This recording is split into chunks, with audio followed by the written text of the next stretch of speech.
Hello and welcome back to the Strategic Transformation Podcast.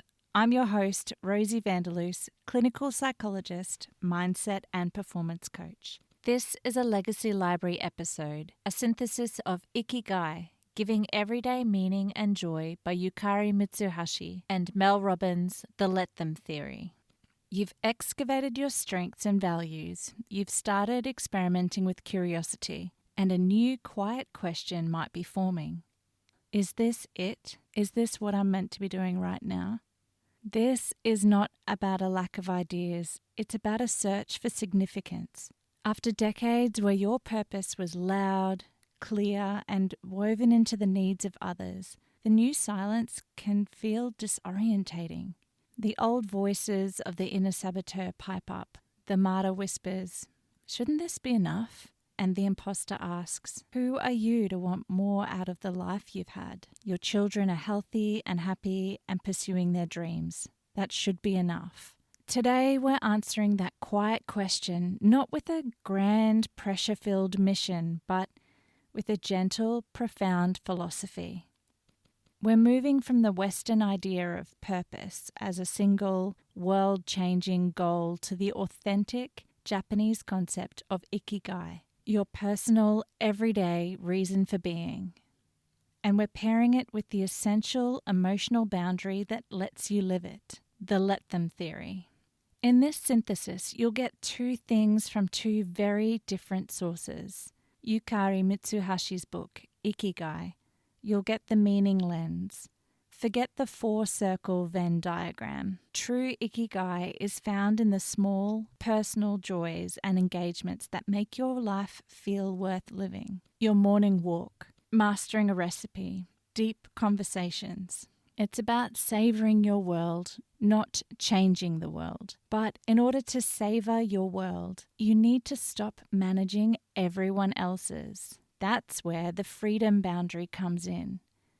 Perfectly captured by the let them theory. Its core tool, the separation of tasks, creates an emotional boundary between your responsibility, your actions, and other people's responsibility, their reactions. By the end of this episode, you'll have a way to identify what brings you meaning on a daily basis and the psychological freedom to protect that space. This is how you build a meaningful life. Not just a productive one. Ikigai is a Japanese concept that translates roughly to a reason for being, or that which makes life worth living. As Mitsuhashi explains, it's deeply personal and often found in the ordinary, everyday moments. It's a cornerstone concept from Okinawa, a region known for its extraordinary longevity. Alongside factors like diet and community, moai is thought to contribute to a long, fulfilling life. It's not about a job title or a giant cause. It's about the small things that spark your joy and engagement. So, how do you discover yours? You don't find it by analyzing a Venn diagram of what you love, what the world needs, what you can earn money from, and what you're good at. You find it by noticing. You can use your current self-snapshot from episode 8 as a guide. Look at your interest sparks. Which ones, when you do them, make you lose track of time and get lost in flow? That is a clue. Look at your signature strengths. Where can you use them in a way that feels good, not just useful?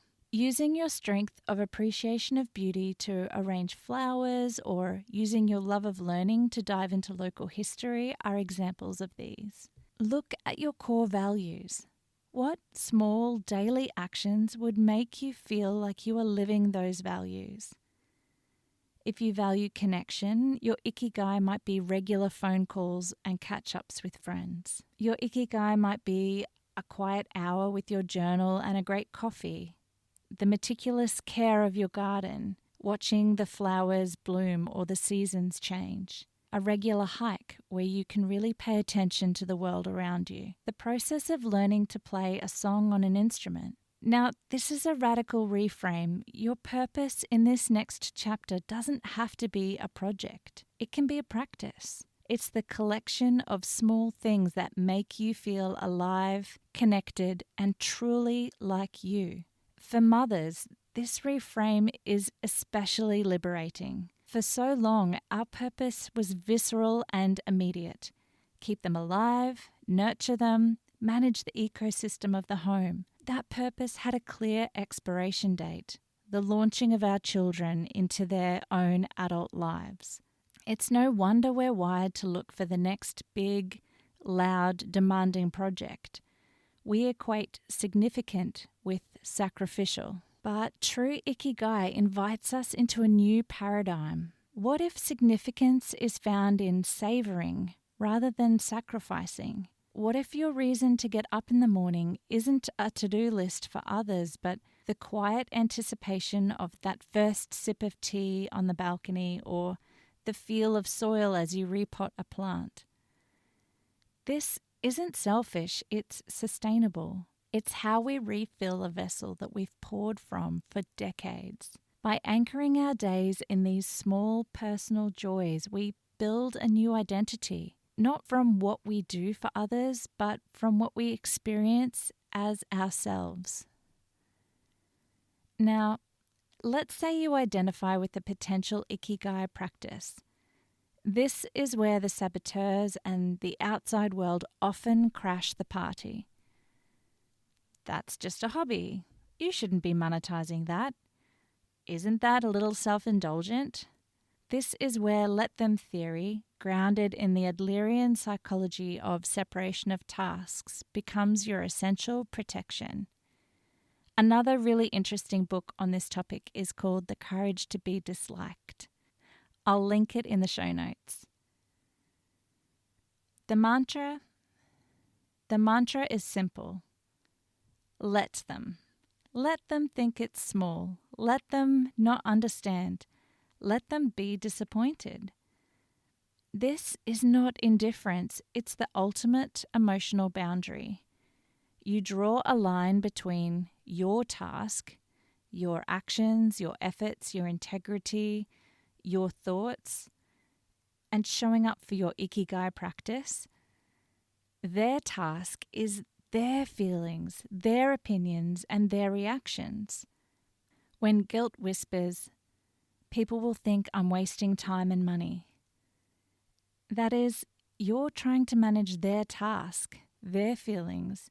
Your task is to communicate kindly and keep your commitment to yourself. Their opinion is their task. That's their job. Your task is to live by your values. Now, I can almost hear the objection. But Rosie, my task is their well-being. If my Ikigai practice means I'm not available to drive them somewhere or solve a problem, their reaction becomes my problem. This is where we get precise with the separation of tasks. Your task as a parent is to provide care, support, and love. Your task is not to prevent them from ever experiencing a minor inconvenience or a manageable frustration. Your Ikigai practice might mean that your teenager has to wait 20 minutes for a ride or your partner has to figure out dinner. Their task is to manage their momentary frustration. Your task is to model a fundamental life lesson, that you are a whole person with needs and that a family is a system of interdependent individuals, not a one-woman support staff. When we chronically abandon our circle to manage their tasks, we don't just deplete ourselves.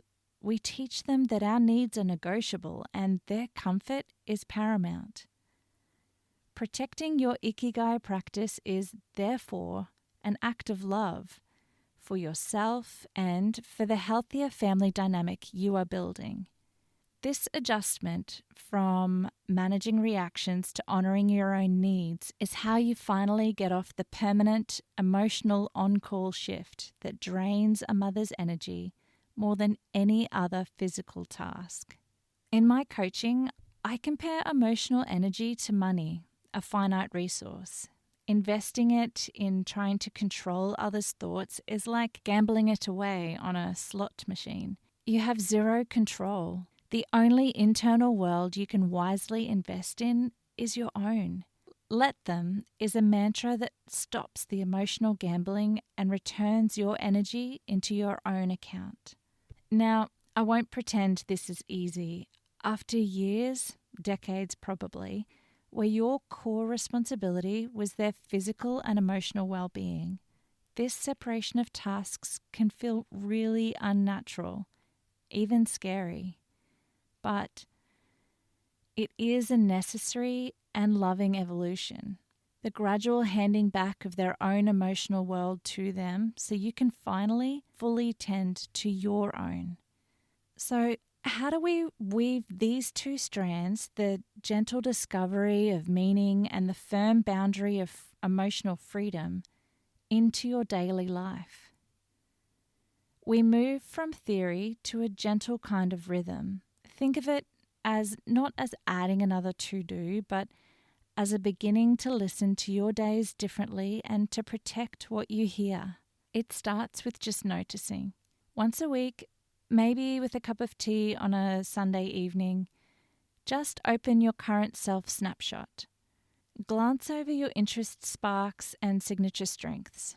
Don't just analyze, reflect softly. When this week did I see a flicker of engagement, a moment of quiet joy?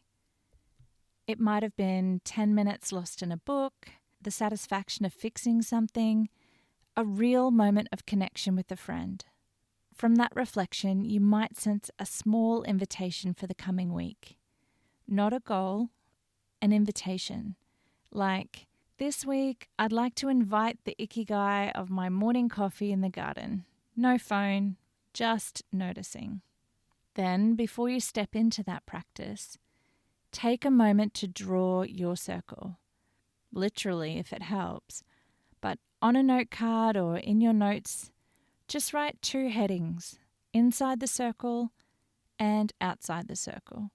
Under inside, you might write my presence, my senses, my commitment to these 20 minutes. Under outside, it could be under outside, you simply name what you're releasing. Other people's schedule, other people's opinions, the world's urgency. This simple act draws a line around your personal domain. It's a declaration of sorts, just to yourself. And then you simply just do the thing. You step into the circle, and of course, the mental intrusions will come. You should be folding the laundry. What if someone needs you? When the thoughts come, you have a gentle 2-part response. First, you acknowledge the voice. There's the martyr trying to pull me out. Then you apply the mantra, let them wait, let me have this. That's it. You're not fighting the thought. You're just choosing, again, to stay inside your circle. Each time you do, you're strengthening the neural pathway of self-fidelity. You're telling your brain, my joy and presence are valid. They are protected. Afterward, there's just one simple question. Not a full debrief, just, did that nourish me or did it deplete me? There's no need to overcomplicate it. Just collect the data. Nourishment is the only metric. That's how you learn the difference between true Ikigai practice and something that's just another should in disguise. So you see, it's a rhythm. Notice, circle, practice, reflect. It's how you build meaning with built-in freedom. How you move from knowing what matters to living as if it matters. This synthesis, Ikigai plus let them theory, isn't just a nice idea. It's the operating system for your next chapter. This is how you answer the next question. Is this it? And yes, this is it. It's not a resignation, but a revelation.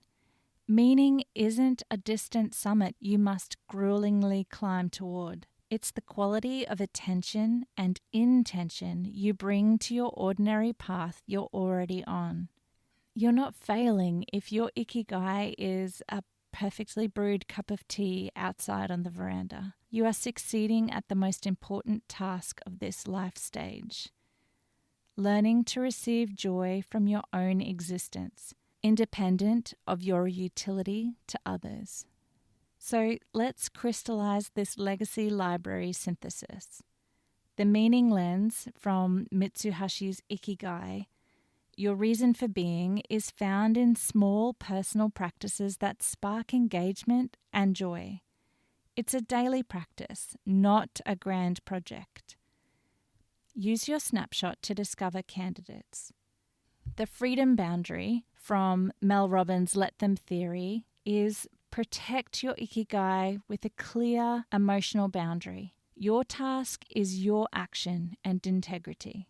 Their task is their reaction and their opinion. Let them is the mantra that enforces this.